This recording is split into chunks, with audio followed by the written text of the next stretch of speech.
Alright, magandang araw at welcome sa Bets Pilipinas, mabuhay. Okay, mga kababayan, no?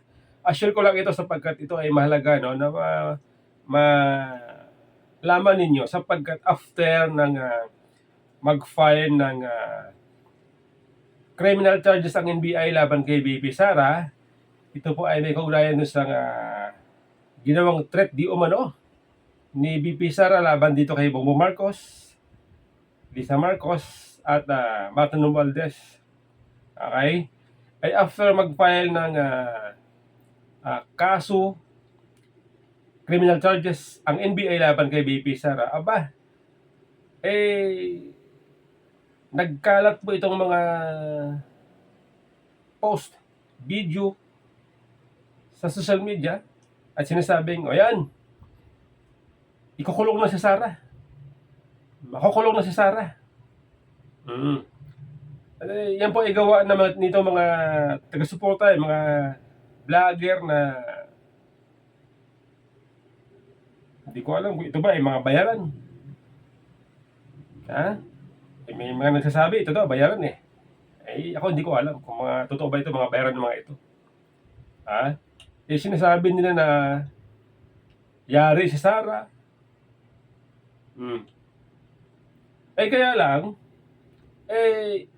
mismo itong chief legal counsel ng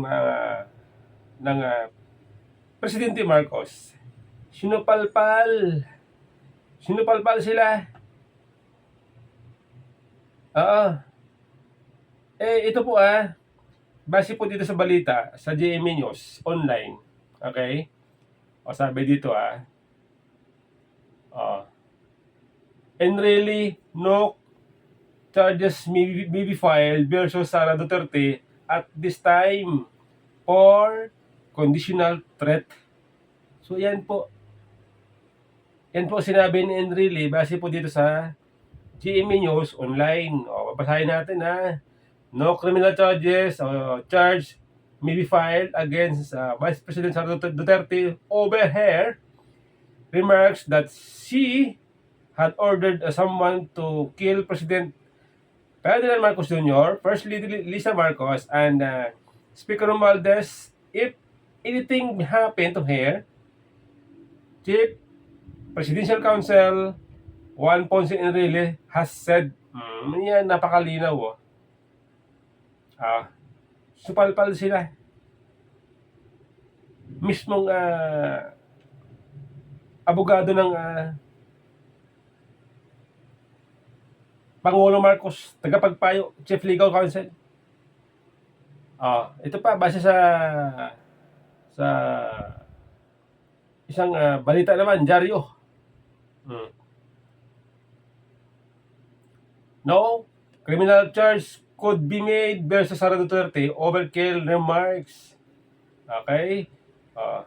Ito paliwanag no criminal charge could be made against Vice President Sara Duterte in relation to her kill remarks against President Bongbong Marcos Jr. or BBM, his wife First Lady Lisa Marcos, Araneta Marcos, and House Speaker Martin Romualdez because it is conditional. This was stressed by Chief Presidential Legal Counsel Juan Ponce Enrile said on Thursday, February 13, 2024. Mali yata ito. Alam ko, 2025 to nakalagay, February 13, 2024. Mali yung nagsulat nito sa dyaryo. But he admitted that Duterte's statement has serious underlying implication which may be taken advantage of by evil and vicious third parties. Ayan po, malinaw. Mismo si Enrile ang nagsasabi. Kaya, alam po ninyo, sa palagay ko, maging ang NBI po, pahiya dito. Yung NBI chief. Kasi sila ay nagsampa ng kaso sa DOJ laban kay BP Sara. At sinasabi nila na malinaw daw ang kanilang ebidensya. Malakas daw ang kaso laban kay VP Sara. Eh ito ngayon, abogado mismo o tagapagpayo mismo ng Pangulong Marcos ang nagsabi. Eh sila ngayon, naglalaban ang kanilang opinion o legal opinion base dito sa sinasabing threat di o ba no? Ay sa akin palagay, tama si Enrile sapagkat ang pagkakasabi ni VP Sara noon, sabi niya, pag ako pinatay, o so ibig sabihin, conditional. Pag siya'y pinatay, pag patay na siya, pag pinatay siya, doon lamang papasok ang ilimin ng krimen, ng threat. Eh, boy, si VP Sara, si ibig sabihin, walang kaso. Ay, hindi naman tayo abogado, kaya lang siyempre, alam natin na yan po ay madaling intindihin, madaling unawain, kasi nga, conditional. Tama po sinabi ni Enrile. Conditional. Patayin muna si VP Sara bago pumasok ang elemento ng krimen. Ito po hindi lang po GMA News Online ang nagsabi, maging ito pong UNTV, ito po ang balita nila, pakinggan po ninyo. Hindi maaring sampahan ng kasong kriminal si Vice President Sara Duterte. Ito ang pahayag ni Chief Presidential Legal Counsel Juan Ponce Enrile tungkol sa umano'y bantang pagpapapatay ni VP Duterte laban kay Pangulong Ferdinand Marcos Jr., First Lady Liza Marcos at House Speaker Martin Romualdez kung sakaling siya ay maipapatay.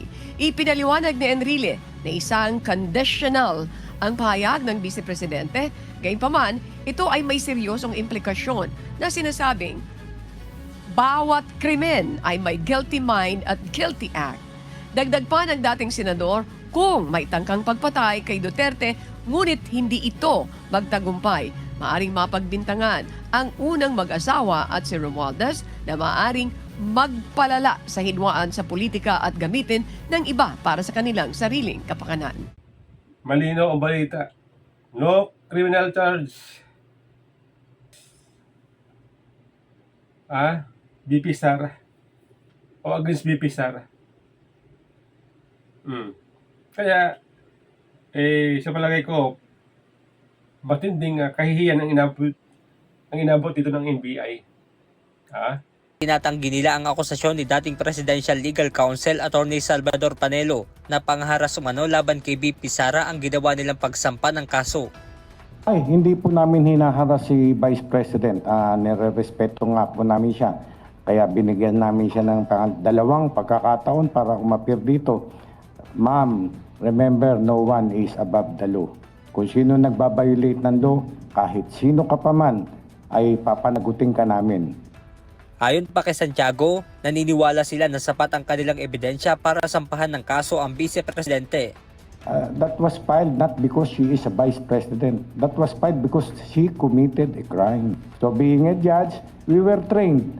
If you base your decision on the basic law, the elements of the law, backed up by jurisprudence, you will never go wrong.